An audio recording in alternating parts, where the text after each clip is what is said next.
आज मैं आपको एक इंट्रोडक्शन दूंगा एक नई टाइप का आयरन जिसको हम लाइपोसोमल आयरन बोलते हैं या सक्रोसोमिल आयरन बोलते हैं। और जो मैं बताऊंगा जो पहले जो कन्वेंशनल आयरन साल्ट्स जो हुआ करते थे, जैसे फेरस साल्ट जो भी थे, जैसे फेरस सल्फेट है, फेरस ग्लूकोनेट है या फेरस फ्यूमेरेट वगैरह थे, उनके जीआई टॉलरेबिलिटी बहुत कम होती थी। जैसे एडवर्स रिएक्शन ज़्यादा होती थी, वोमिटिंग, गैस्ट्राइट्स वगैरह हो जाना, नाशिया, और इसके बाद स्टेनिंग ऑफ टीथ वगैरह हो जाना, ब्लैक स्टूल्स वगैरह होना।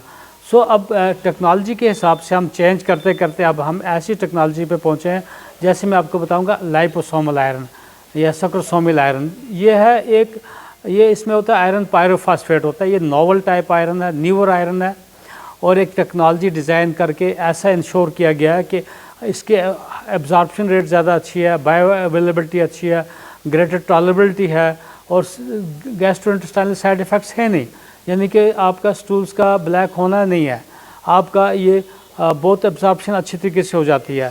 सो इम्पॉर्टेंट है। मैं आपको बताऊंगा इंसानी जिस्म में 4 से 5 ग्राम आयरन होता है। ये जो आयरन है बहुत ज़रूरी है जिस्म के लिए। क्या ऑक्सीजन को कैरी करना या कार्बन डाइऑक्साइड को वापस लाना सेल्स के अंदर होता है। तो अगर एनीमिया हो जाए, आयरन डिफिशिएंसी एनीमिया हो जाए, तो सबसे प्रेफरेबली कभी ब्लड ट्रांसफ्यूजन की फर्स्ट प्रायोरिटी कभी नहीं देनी है। उसके लिए भी अपनी इंडिकेशन होती है।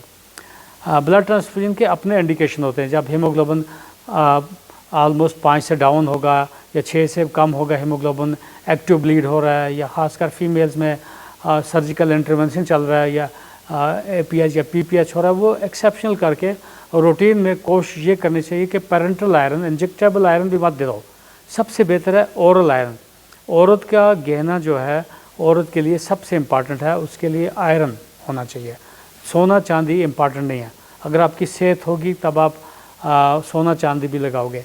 तो सबसे इम्पॉर्टेंट है आयरन।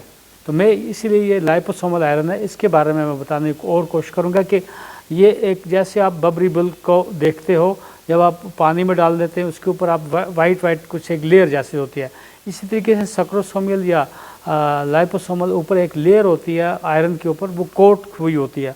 जब आप स्टमक में जाता है ये दवाई, तो स्टमक में डायरेक्ट कंटैक्ट स्टमक के एसिड के साथ या मिकोजा के साथ कंटैक्ट नहीं होता है, ये डायरेक्टली ड्यूडनम में जाता है, क्योंकि आयरन एब्जॉर्ब होता है ड्यूडनम में। सो इस तरीके से कोई साइड इफ़ेक्ट, जीआई टॉलरेबिलिटी अच्छी तरीके से है। ये मेरा मिशन था आपको बताने के लिए कि चूज़ एप्रोप्रिएट आयरन, और ओरल आयरन सबसे बेस्ट होता है। हमेशा इंजेक्टेबल से बचने की कोशिश करना है। जब तक आपका हीमोग्लोबिन अगर 8 से ऊपर है तो आपको मेंटेनेंस डोज के लिए आपको आयरन लेना चाहिए, अगर आपके डॉक्टर प्रिस्क्राइब करेंगे। अगर आपका हीमोग्लोबिन कम है उस सूरत में, या एक्सपेक्टेड डेट ऑफ डिलीवरी बहुत नज़दीक है, उस सूरत में आप पेरेंटल आयरन भी यूज़ कर सकते हो। लेकिन लॉन्ग टर्म के लिए देखिए, जैसे मैं बताऊँगा आयरन की रिक्वायरमेंट क्या होता है प्रेगनेंसी में, ख़ासकर 3rd ट्राइमेस्टर में ज़्यादा होती है, क्योंकि जो बच्चे को अब क्या है, जब डिलीवर हो जाएगा तो 6 महीने तक उसको तो आयरन मिलेगा नहीं, माँ के दूध में आयरन होता नहीं है। सो ये जो आयरन है, इसी वही आयरन स्टोर रहता है बच्चे के लीवर में और बच्चे का, ताकि वो आयरन जो है पहले 6 महीने तक उस आयरन को वहाँ पे ओवरकम करेगा और आयरन डिफिशिएंसी नहीं, अनीमिया नहीं होता है। इसीलिए अर्ली वीनिंग बच्चों में क्यों करते हैं, ताकि आयरन डिफिशिएंसी ना हो। तो माँ बाप को चाहिए कि खासकर कि जो ही वीनिंग का टाइम आ जाए, आयरन रिच फूड्स स्टार्ट करने होते हैं, कि दूध में आयरन होता नहीं है। अब अक्सर कई दफ़ा आयरन टैबलेट या दूध के साथ खा लेते हैं लोग। No, that's not correct. Iron जब भी लेना हो जस्ट जूस के साथ, home made juice, lemon juice वगैरह उसके साथ लेना चाहिए। जो लाइपोसोमल आयरन के बारे में बोलूँगा, ये इसमें जो एलिमेंटल आयरन होता है ऑलमोस्ट 30 मिलीग्राम होता है। ये पायरोफॉस्फेट आयरन होता है। इसमें विटामिन सी जो है ऑलमोस्ट 50 मिलीग्राम है, वो एब्जॉर्ब करता है, हेल्प करता है एब्जॉर्ब करने में आयरन को। और B12 होता है 0.7 माइक्रोग्राम होता है। इस तरीके से फोलिक एसिड होता है 300 माइक्रोग्राम। तो ये न्यूअर आयरन जो है, जो मैंने बताया लाइपोसोमल आयरन या सक्रोसोमल आयरन, ये आप चूज़ करके आप अपनी हेल्थ को खुद मेंटेन रख सकते हो। कोई साइड इफ़ेक्ट नहीं होगा, स्टेनिंग ऑफ टीथ नहीं होगा, आपका मोस्ट इम्पॉर्टेंट है स्टूल का कलर चेंज नहीं होगा, आपको जीआई टॉलरेबिलिटी अच्छे तरीके से होगी। एवन आप आयरन फास्टिंग ले सकते हो।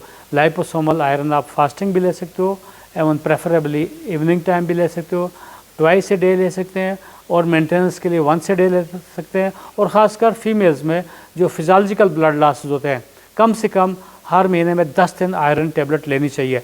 जो आयरन लॉस होता है it should be replaced. I am sure you got my message positively. So आज से लाइपोसोमल आयरन आप लोगे और follow the your doctor's prescription.